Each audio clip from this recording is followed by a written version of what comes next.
Bonjour et bienvenue au restaurant Fantasia, je suis attablée, je suis prête à manger.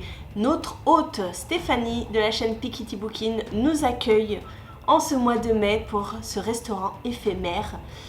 Et oui, vous l'avez compris, je vais vous montrer ce que je compte dévorer.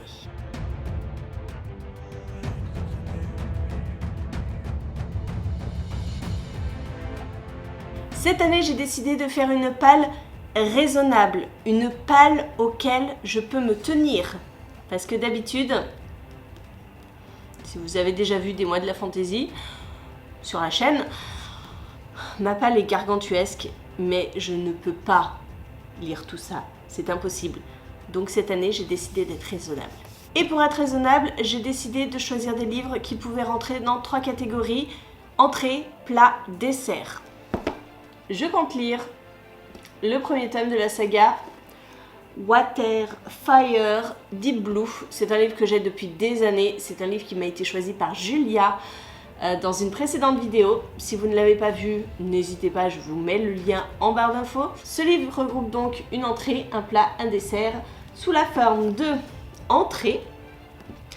Les insectes sont nos amis, dans le sens où c'est un défi lancé par Julia, le défi de lire les livres qu'elle m'a choisis. Plat, sous ou sur l'océan. Vous l'avez compris, nous sommes dans une histoire de sirène. Et pour le dessert, on est sur du Spacey Cake puisque c'est une histoire d'amour, il me semble. Alors, je n'ai pas lu le livre, donc ça se confirmera à la lecture, mais je lis simplement: lorsque Serafina, princesse de Moromara, s'éveille au matin de ses fiançailles, sa première préoccupation devrait être de retrouver son promis, le séduisant prince Madi. Elle l'aime depuis l'enfance. Si là on n'est pas sûr de l'amour, je ne sais pas quoi choisir d'autre. Second livre que j'ai choisi, et je vais le commencer dès le 1er mai en lecture commune, il s'agit de L'Empire d'Or, le 3e et dernier tome de la trilogie de Davabad. C'est de S.A. Chakraborty et c'est paru chez De Saxus. C'est un beau bébé. Vous le voyez déjà dans la catégorie pavé? Oui, il va y être, forcément. Pour l'entrée, j'ai choisi des tartines de lambasse, puisque ici nous sommes avec des créatures fantastiques, avec des djinns plus particulièrement. Pour le plat, nous sommes sur l'assiette Gargantua, une suite de saga, c'est même d'ailleurs une fin. Et pour le dessert, je suis une gloutonne. C'est un glouton, puisque c'est un gros pavé. 896 pages, et ça c'est sans le glossaire et tout ce qui va avec à la fin. Beau bébé. Troisième roman choisi, il s'agit de King of Scars, le tome 2, Le règne des loups, de Leigh Bardugo chez Milan. J'ai lu le tome précédent le mois dernier, donc je voulais continuer cette saga, tout simplement. J'aime énormément cet univers, c'est le Grishaverse, je l'aime d'amour.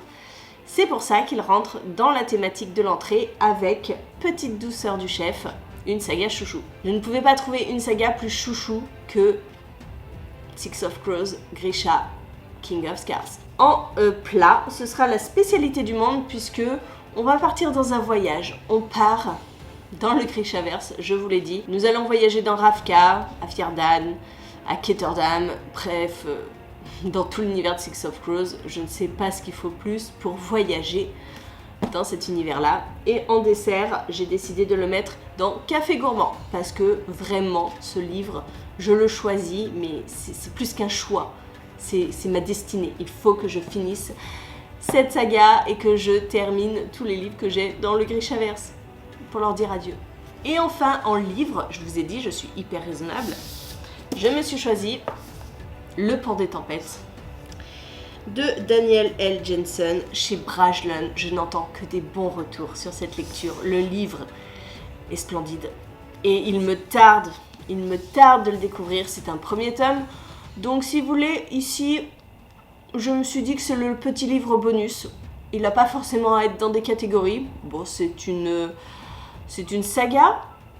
Il est assez court pour un livre de fantasy, hein, comme vous pouvez le remarquer, je crois qu'il fait moins de 400 pages. Voilà, ce livre-ci, c'est un petit livre bonus, je n'ai pas eu envie de le placer dans des cases, il a quand même bien sa place dans un mois de la fantasy. Et ensuite, je me suis dit que des romans c'était bien, mais des lectures graphiques, ça pouvait être aussi plutôt sympa. Et je me suis pris Equinox.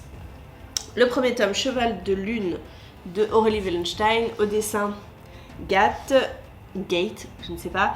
C'est publié chez Dracou et du coup je ne l'ai pas encore lu. Je l'ai acheté aux Oniriques fin mars, mi-mars, et je ne l'ai pas encore lu. Je l'avais commencé là-bas et je ne l'ai pas encore lu. Donc l'objectif c'est quand même de le lire.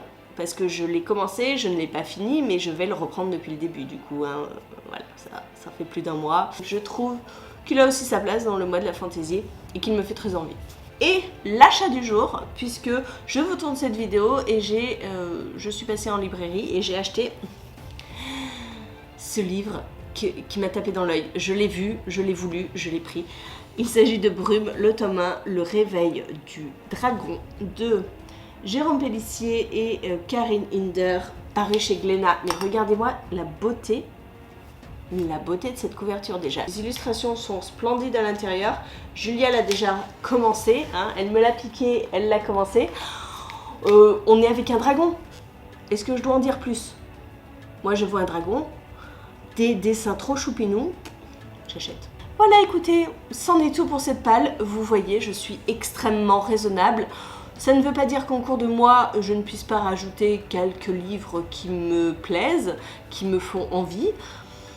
Que voulez-vous, c'est le jeu. Et quand j'aurai déjà lu tout ça, je pense que ce sera déjà plutôt pas mal. Hein. Qu'est-ce que vous en pensez? Parce que dans le lot, on a des sacrés bricasses. Oui, je parle bien de l'Empire d'Or. En effet. Il va me tenir le mois entier celui-là, je crois. Bon bah écoutez, n'hésitez pas à me partager vous aussi vos palles. Le mois de la fantaisie est déjà commencé, à l'heure où je vous publie cette vidéo, parce que à l'heure où je la tourne, non, nous sommes le 29 avril. Le mois de la fantaisie commence dans 2 jours, mais je vais vous poster cette vidéo simplement le jeudi 4. Donc, n'hésitez pas, vous, à me dire si vous avez prévu de participer à ce challenge.